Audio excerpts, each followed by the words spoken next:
Now, I'm a unity minister, and I don't know if you know anything about unity, but I look at the Bible historically, but we also look at it metaphysically, metaphorically. That's one of the things I loved about your book is you walk us through the Holy Land, you walk us through the historicity of the Gospels and this particular story, and then we go into what does it mean for us today? Like, who are we in this story?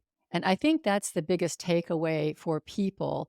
The miracle is, fantastic. And I think it really got Jesus into trouble.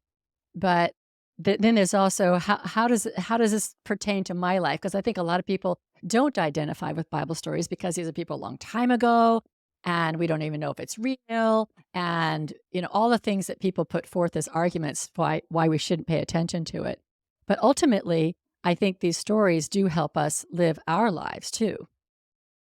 Oh, yeah. I mean, so it works on a couple different levels. So, as a Christian, I believe these stories happened. And I don't mean that in a kind of, I say in the book, a kind of vague way, like, oh, yeah, it's a truth. I mean, I think if you were at Bethany, you would have seen more or less, what's described in the Gospels.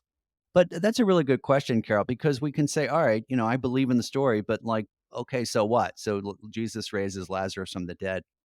And again, the point of the book is to say that in our lives, there are certain things. If you think of Lazarus in the tomb and Jesus calling to Lazarus and Lazarus having to, get out of the tomb and come out, there's so many parallels in our own lives. Are there kind of practices or habits or sometimes even addictions or compulsions or just, sort of unhealthy ways of living that we're called to let go of. I always say, anything that kind of prevents you from following God in a full way, is a kind of burden, is a kind of something that needs to die, right? And so what needs to die in our lives, right? To enable us to hear God's voice and to live and to walk out into the light. And that's Lazarus's story because Lazarus has to hear Jesus's voice. He trusts that it is God that's calling him. And I think anytime that we're sort of invited into freedom, it's God's voice. I really believe that, whether it comes through a friend or an insight in prayer or a therapist or reading a book or watching a movie, if we feel that movement or that invitation in new life and a fuller life, I think that's always coming from God. And so it is like God saying to us, come forth, right? And the question is, can we trust in that and walk out of our tombs in a sense?